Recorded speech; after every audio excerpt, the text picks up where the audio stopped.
রাষ্ট্রপতি মোহাম্মদ শাহাবুদ্দিনের পদত্যাগের পর দেশের রাজনৈতিক অঙ্গনে এখন সবচেয়ে আলোচিত প্রশ্ন, কে হচ্ছেন বাংলাদেশের পরবর্তী রাষ্ট্রপতি। সংবিধান অনুযায়ী রাষ্ট্রপতির পদ শূন্য হলে নির্ধারিত প্রক্রিয়ায় জাতীয় সংসদ নতুন রাষ্ট্রপতি নির্বাচন করবে। তবে আনুষ্ঠানিক ঘোষণা না আসা পর্যন্ত নানা নাম ঘুরছে রাজনৈতিক অঙ্গন ও গণমাধ্যমে। আলোচনায় থাকা কয়েকটি নামের মধ্যে সবচেয়ে বেশি উচ্চারিত হচ্ছে বিএনপির মহাসচিব মির্জা ফখরুল ইসলাম আলমগীরের নাম। দেশের প্রায় সব প্রধান গণমাধ্যমই সম্ভাব্য রাষ্ট্রপতি হিসেবে তার নাম উল্লেখ করেছে।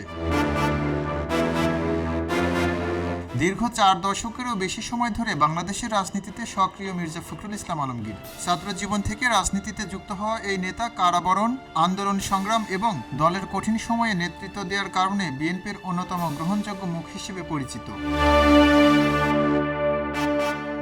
এদিকে সাবেক আইন, বিচার ও সংসদ বিষয়ক উপদেষ্টা আসিফ নজরুলও এক ফেসবুক পোস্টে মির্জা ফখরুল ইসলাম আলমগীরকে রাষ্ট্রপতি হিসেবে দেখতে আগ্রহের কথা জানিয়েছেন। একই সঙ্গে ব্যক্তিগত সততা ও পরিচ্ছন্ন ভাবমূর্তির বিষয়টিও গুরুত্বের সঙ্গে তুলে ধরেন তিনি।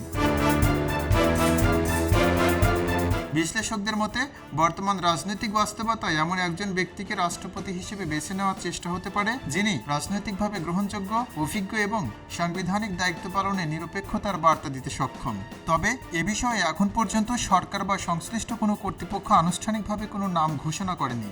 ফলে মির্জা ফখরুল ইসলাম আলমগীরের নাম আলোচনায় থাকলেও চূড়ান্ত সিদ্ধান্ত নির্ভর করবে সংসদের রাজনৈতিক সমীকরণ এবং রাষ্ট্রীয় সিদ্ধান্তের উপর। রাষ্ট্রপতি শাহাবুদ্দিনের বিদায়ের পর দেশের সর্বোচ্চ সাংবিধানিক এই পদে কে আসছেন, সেই প্রশ্নের উত্তর জানতে অপেক্ষায় রাজনৈতিক অঙ্গন। এম রহমান, খবরের কাগজ, ডেস্ক। খবরের কাগজ, নিখাত, নির্ভীক, নিরপেক্ষ।